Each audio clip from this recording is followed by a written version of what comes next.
Hey, how's it going? I, so, something I learned recently, a book I read that really changed the way I look at happiness and fulfillment and just how to enjoy life. And so I wanted to share these ideas that I learned in that book with you guys in a couple videos. So, I, I guess to start off, the idea that this book is centered around, and which I think makes a lot of sense to think about, is how do you enjoy life the most? How do you get the highest quality experience out of life? And I mean, the point that the rabbi is making is that if life, for example, were wine, you could choose to live in a world of really nice Bordeaux wine, or you could drink 2 buck chuck. It's up to you, and a lot of people are drinking 2 buck chuck and not even aware that they're drinking 2 buck chuck, which, you know, why would you do that if you could drink Bordeaux? And so he sort of maps out a 5-level guide to getting the most out of life. And basically, the way he looks at it is there's 5 categories of activities that can give you different levels of enjoyment. So something in level 5 is going to be, even like the best thing in level 5 is going to bring you less enjoyment than the worst thing in level 4, is a way of looking at it. And level 3 is better than level 2, than 4, and level 2 is better than level 3, and 1's better than 2. That's pretty straightforward.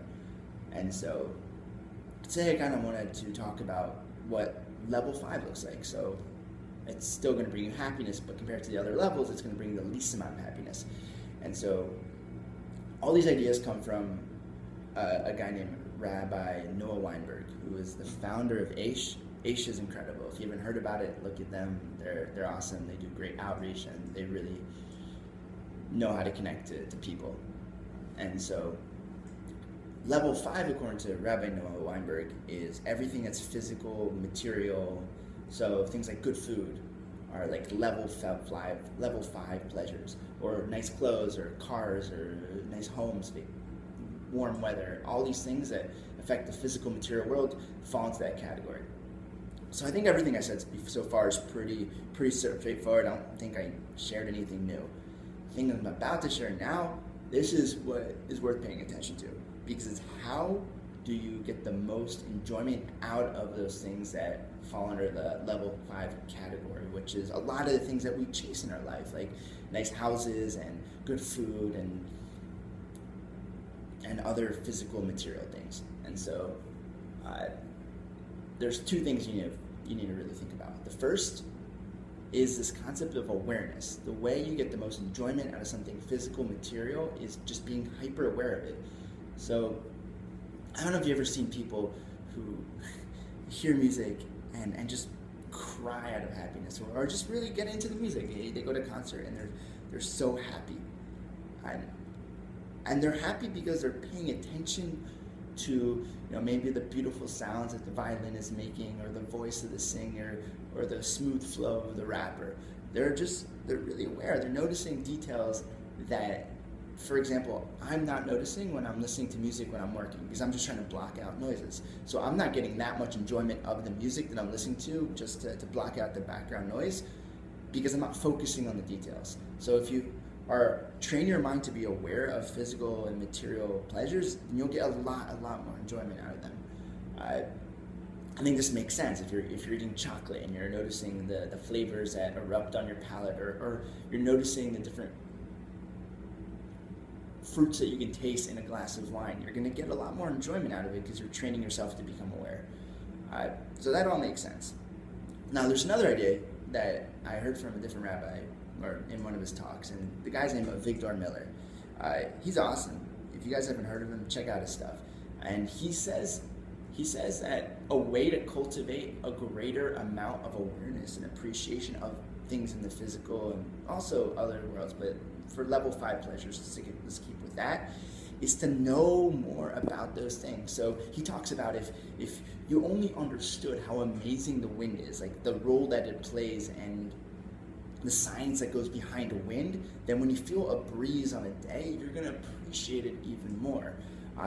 Or if we go back to chocolate or music, if you understand these things better, you'll get a greater amount of enjoyment out of the flavor of the chocolate. Another good example could be if you take an art history class before going to Europe and seeing a bunch of beautiful art in museums, you will appreciate that art more because you're you're pulling from knowledge, or you have more background information to understand why the artist did that, or why is that thing nice, why is it symmetry a beautiful thing. So knowledge informs awareness, which informs appreciation of things, which makes you happy. So I said there's two things.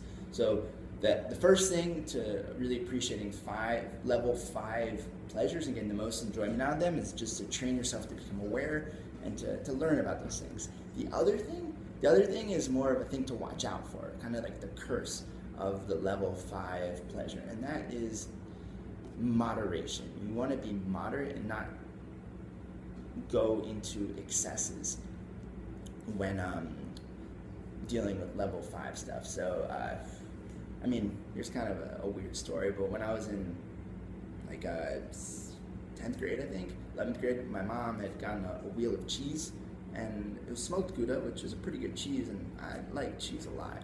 So I attempted to eat the entire wheel of cheese, and I might have finished it, I don't know. I made a lot of progress. And despite the fact that I love cheese, I felt like crap afterwards. I was, sprawled on the couch for an hour and a half, gripping my stomach because I ate too much of something. I think another example that might drive the point home, and I think is more relevant than eating too much cheese, because not many people do that, is the pursuit for excess when it comes to material wealth. So I saw this one program on TV that's blew my mind. This multi-billionaire had a private plane, and within that private plane, he had seats that were installed by Ferrari, and each seat in his plane cost $750,000. And you can see how this dude is probably always on a pursuit to make things a little bit better. And when you really think about it, the difference between a $750,000 seat and, I don't know, $10,000 seat probably isn't that much, but you can see how this guy is always trying to raise the ante for what gives him happiness. And so this guy kind of took something that already gave him pleasure and tried to optimize on it, and in doing so sort of fell to the curse of level 5 pleasures, which is excess.